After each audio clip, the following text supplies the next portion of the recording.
Welcome, Bob. It's good to see you again this morning. It's always good to be invited out here. It's been a while. It's been a while, but it's time to do another one. It is. And I know today Bob has got some great information that's they're educational information and some information that can really save you money. So, Bob, my first question is, with winter coming, we all know that there's always water problems. We have bursting pipes, we have ice makers. There's all kinds of different ways that our homes can get water damage. My question is, when that happens, what would be my first step? Because my instinct is call my insurance company. Well, the first thing I'd suggest you do, Kim, is you could give us a call. Let us come out and take a look at what's taking place in your home. Mm-hmm. There's a couple of reasons why this is a good idea. First, if the amount of damage is below your deductible, then we could take care of fixing that. We don't need to involve your insurance company.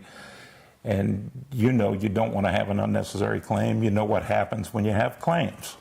Yeah, but my first instinct, and I've always been told the first step you do is call the insurance company. I didn't realize I had a choice. You do have a choice. You can call somebody in to help you evaluate the damage. If you don't have a claim, or it doesn't measure up to being a claim, it would be in your best interest not to involve the insurance company at that point. We could take care of a minor mishap, and then it's not a problem.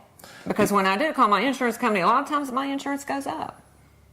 I've heard that to be the case. It's actually happened to me. I had a claim, and my deductible was raised, and my premium went up, and my deductible was raised. The other thing is, you might misspeak when you're talking to your insurance company and trying to describe what took place here. You might not describe it properly. Well, when you say misspeak, what can you elaborate on that? Well, simply, do you know the difference between a toilet malfunction and a toilet backup? No, I do not. One of those may be covered. One of those is probably not. What's the difference? The difference is the way you explained it. Oh, okay. But a sewage backup or a toilet backup, if the sewage comes from outside the house in, that may not be covered. But if the toilet malfunctioned, then there's coverage for that. Okay, so the wording of how I speak to my insurance company could cost me a lot of money. Exactly. And I'm saying definitively it's covered or it isn't covered. Mm-hmm. I think, let me quantify that. Okay. If your insurance covers certain perils, mm-hmm.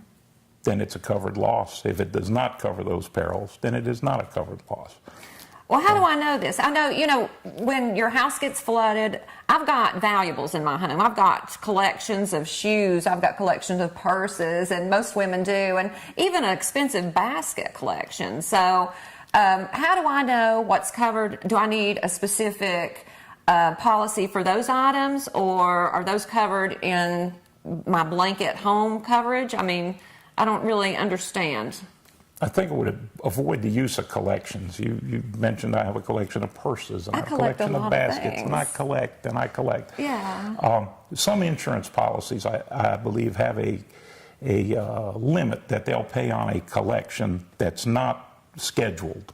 In other words, as you mentioned, a separate insurance policy, a schedule of personal property. So you probably do need, if these things have exceptional values, you need to have that documented, maybe even have an appraisal done on these things, and ask your insurance company for a special schedule of personal property on those items.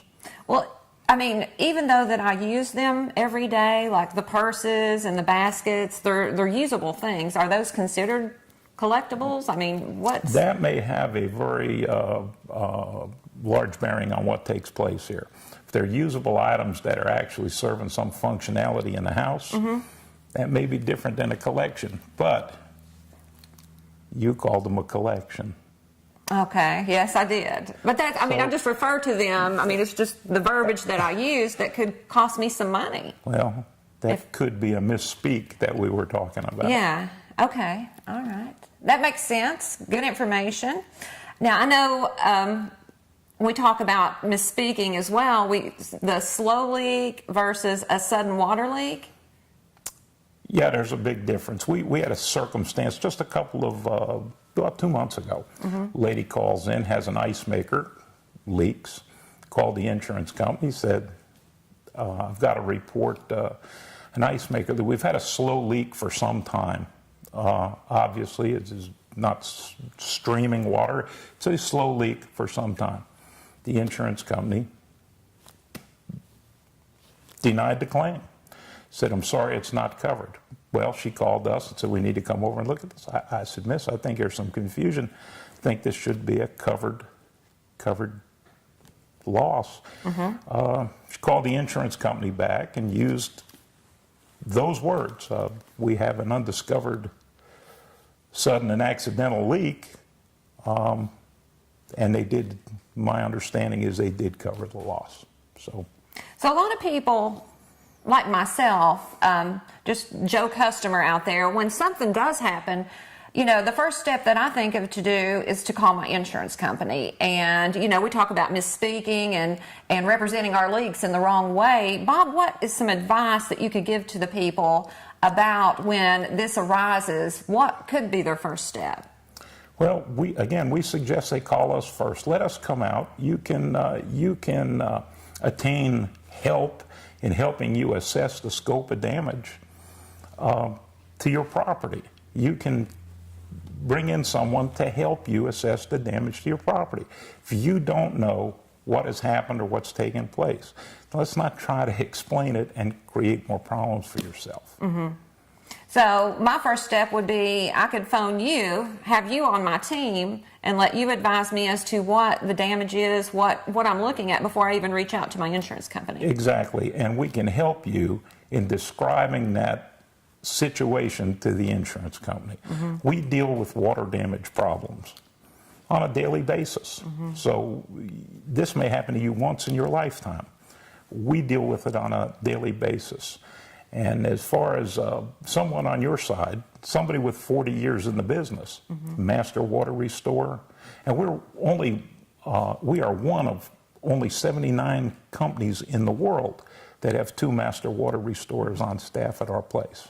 Now, what does that mean, Bob? We have had extensive training and far and above what the average water restoration person gets. And have been able to apply that training through our work. So my son and I both carry Master Water Restorer certifications, and as I said, there's only 79 companies in the world that have 2 on staff. Well, it's great to know that you're qualified. I know, just from the years that we've worked together, you've won numerous awards, and I'm not going to go into that, but you have, and you're very qualified for what services that you do provide, and to be able to educate people and let them know that they have a choice. This could be really touchy and it could save you a lot of money. So, Bob, we really appreciate, you being here and educating us on some of the information that we need to know when this occurs in our home. So, you have anything to say in closing? I would, again, I appreciate the opportunity to be out here. Thank my personnel at work. We have a great staff of people. Yes, you do. You really do. Are IICRC certified, and we have the best customers in the world. And I'd like to thank them for that. Thank you, Bob. We really appreciate your service to our community. Thank you.